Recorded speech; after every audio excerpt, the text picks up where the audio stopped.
All right, what are we going to talk about? So, tell me why you got started as a doctor.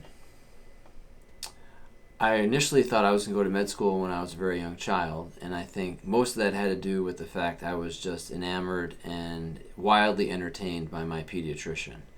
And I remember being about 5 or 6 years old and telling my mom I wanted to be a doctor, which just made her thrilled. So she went out and bought me that black bag that all the doctors used to hold, and we put a Band-Aid in it, a fake stethoscope, and the little device that you put in your ear and your nose and your eye. And I had all that, and I just thought it was fantastic. But that, I think I just liked it more. It seemed to be fun. It was more like a prop. So that's kind of how that started. And then I didn't really have to make any formal plans until I got to college. And at that point, I was an athlete, and I was recruited for swimming. And I was an academic All-American in high school, and I wanted to get to the Olympic trials. And I had my own knee injury, and that started to get me more interested in orthopedics and surgery. I had already decided I was going to be pre-med, but the whole experience of my diagnostic process and the surgery and my post-op rehab really made me start thinking more about sports medicine and orthopedic surgery. Give me a bit more smile. Bit more smile? While you talk.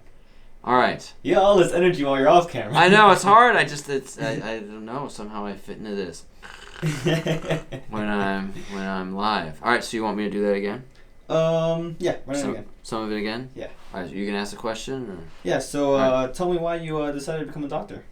I think it all really started when I was about 5 or 6, and I credit my pediatrician. I eventually didn't really get along with him very well. He misdiagnosed my mono. But when I was 5, he was wildly entertaining, and my mom went out and bought this little black doctor's bag, and it had Band-Aids and all kinds of equipment, and I would take the stuff out and pretend to be a doctor, and that kind of got me through the first couple of years of grade school. And then it wasn't really until I was in college. I had already decided that I was pre-med. I was recruited for swimming. I was an academic All-American in high school, and just the whole process of being scared and seeing many different doctors who couldn't figure out what was wrong with me, and then going through surgery and the post-op physical therapy process and all the rehab made me just realize that this was a passion that I had, and it was in sports medicine and orthopedics, and that's pretty much when I decided that's what I want to do. Okay, sweet. Tell me about some of your first patients. My first patients, I think, were mostly from the ER, because that's when I started. I had a lot of ER call, and I would take care of a lot of people that were particularly scared and frightened with fractures, and they came to the hospital not really knowing what was wrong with them, but they were in tremendous pain. And so I thought it became important to really be able to meet them with the diagnosis, understand what was involved, how they were going to have surgery, and the post-op rehab, and all the social problems that went with that. Meaning, when are they going to get to a rehab facility? How are they going to get around at home? If they needed a wheelchair, they couldn't walk.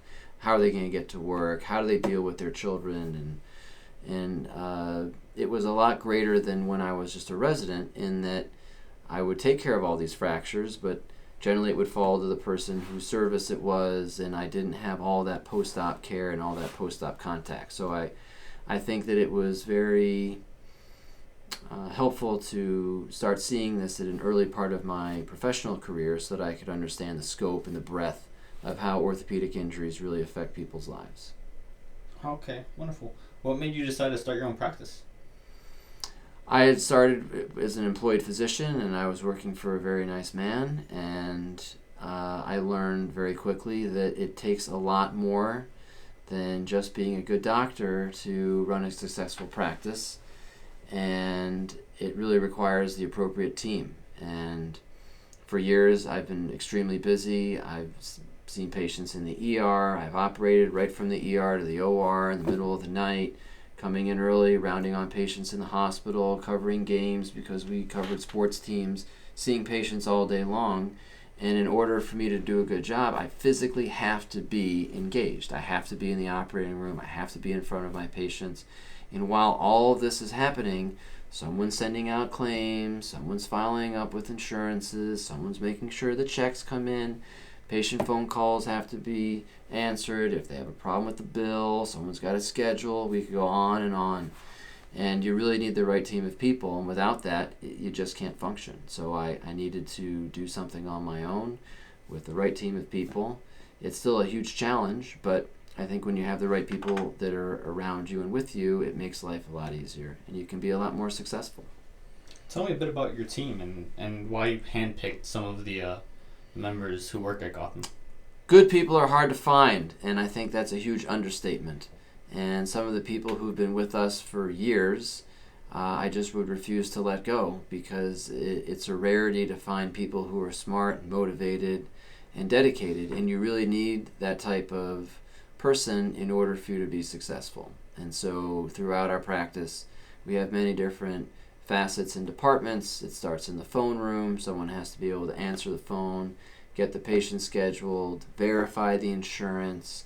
Then we need to make sure that they're scheduled appropriately, all the appropriate paperwork is filled out when they come in, making sure that they're seen in a timely manner. The x-rays have to be good. The medical assistants have to be able to assist the doctors to get the patient ready for us, get injections ready, help us with casting and splinting, post-op patients to make sure that they are treated appropriately, and we can do their wound care, which would be removal of sutures or any other wound care that we need, scheduling, the insurance part, the billing, and it just goes on and on. So we have several departments, and we have a lot of people here that we employ, and we do the best that we can to meet all the patient expectations and all of their needs.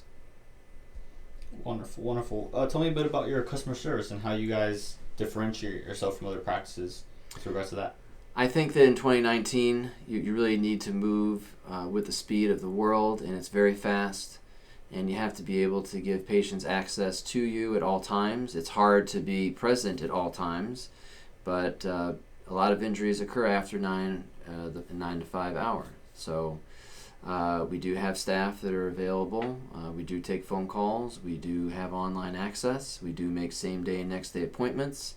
We also try to facilitate care. So if someone comes to our office and they need other testing done elsewhere, we try to make that happen.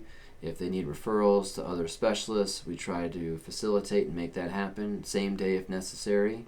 And particularly if they have a real injury that requires hospitalization, we make that happen as well. And when you're injured, you just have to make things happen quickly, and if we could snap our fingers, we would, but it takes a team of people to try to coordinate and help our injured patients get what they need. Awesome. Do me a favor, fix your shoulders, your Oh. forward. Yeah. Let's see if you... How about that? Perfect. Am I bigger now? Yeah. All right.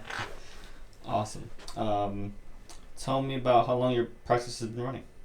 I opened Gotham City Orthopedics in 2009 on March 2nd, and all I can tell you is that the stock market, I think, was 8,600.